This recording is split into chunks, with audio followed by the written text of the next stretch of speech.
will join in here shortly. So the recording has started. I will make it available in the announcements as always. Um, so let me go ahead and share my screen, and I'll go ahead and get into.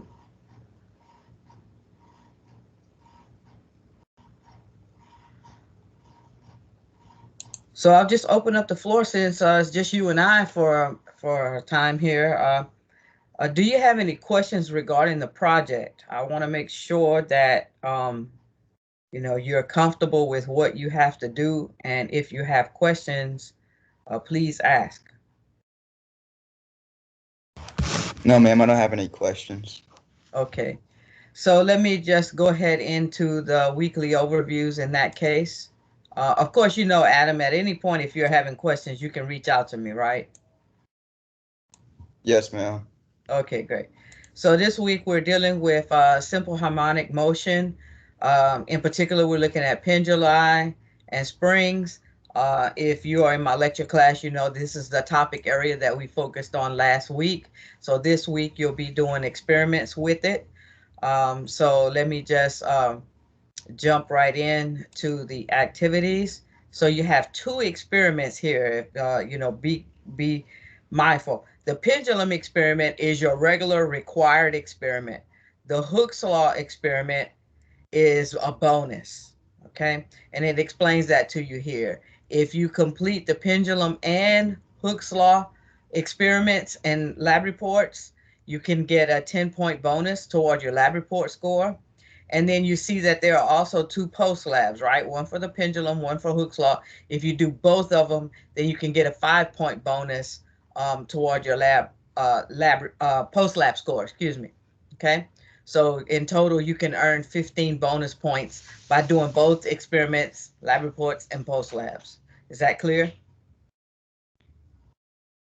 Yes, ma'am. Okay. So now what I'm going to do is I'm going to go into the pendulum experiment handout. Okay. And so here we are. You click on the link here.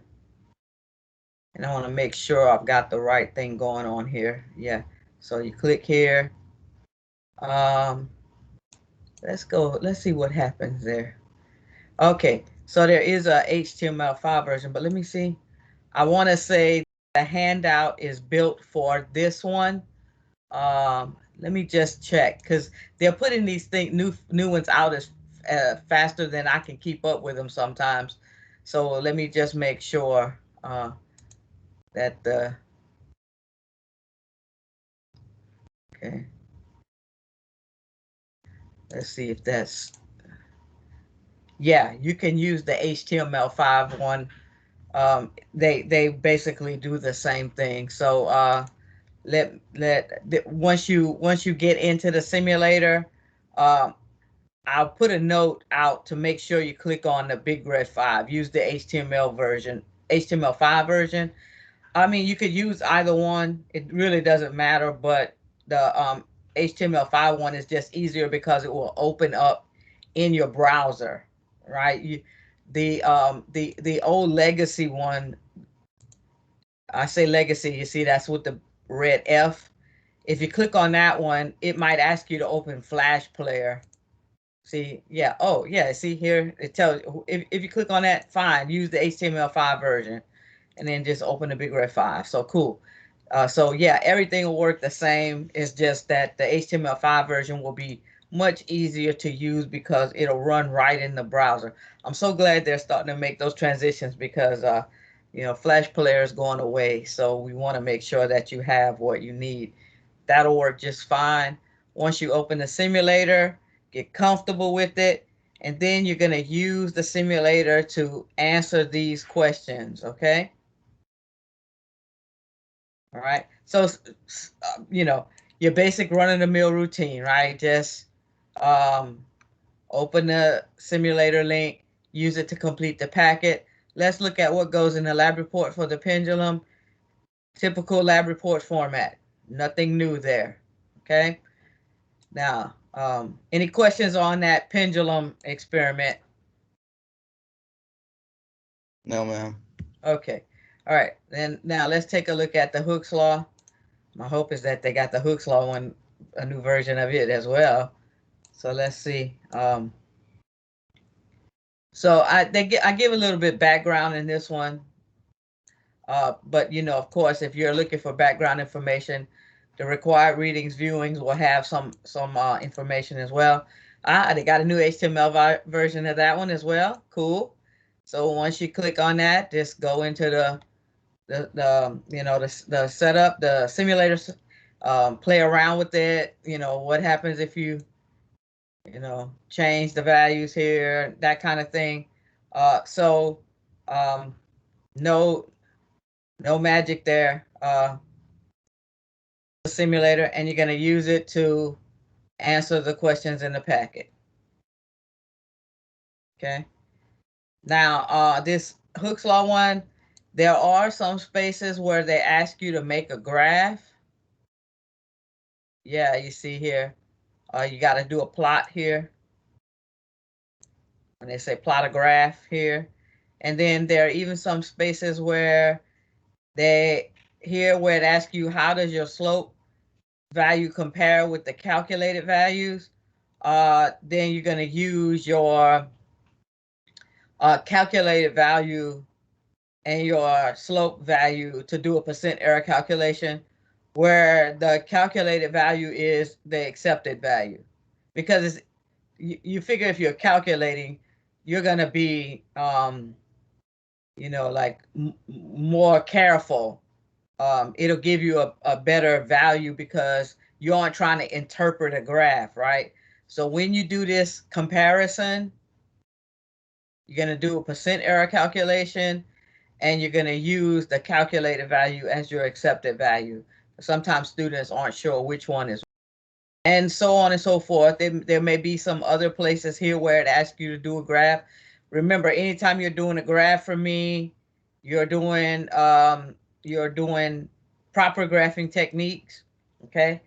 And so here they ask you, how does your, for example, here, you're going to be making some graphs with this.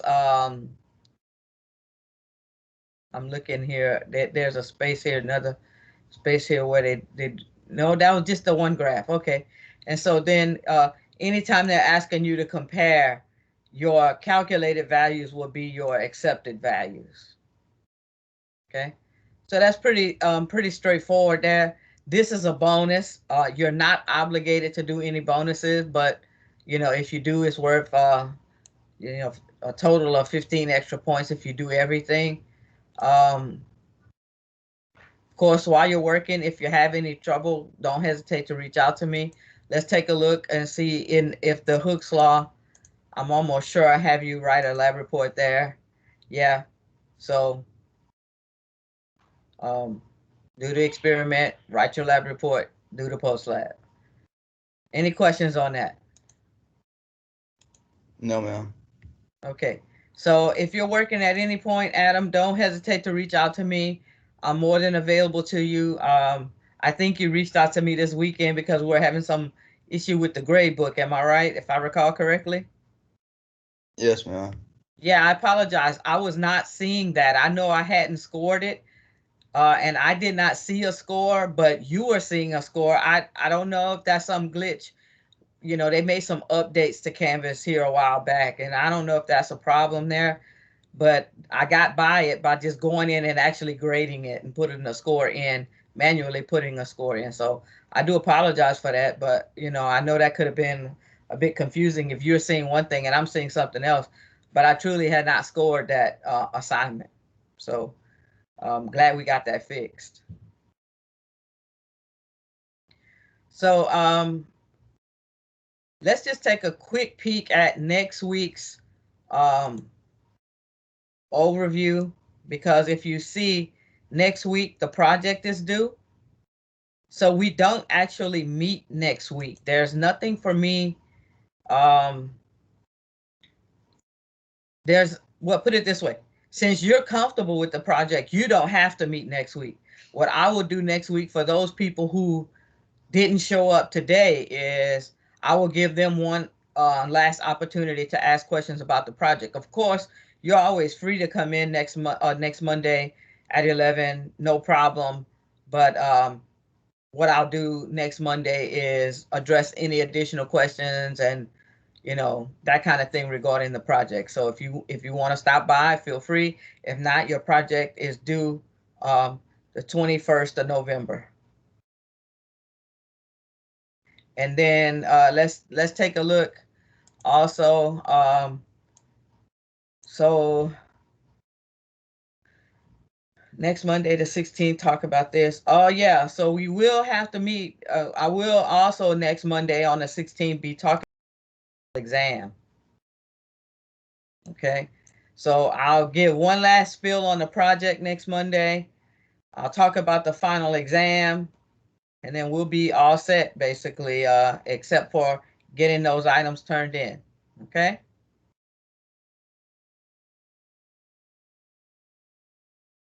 All right, so if you don't have any other questions for me, we are done. I will share this recording. Thanks for taking time out to meet with me this morning, Adam. You have a good day. You too. All right.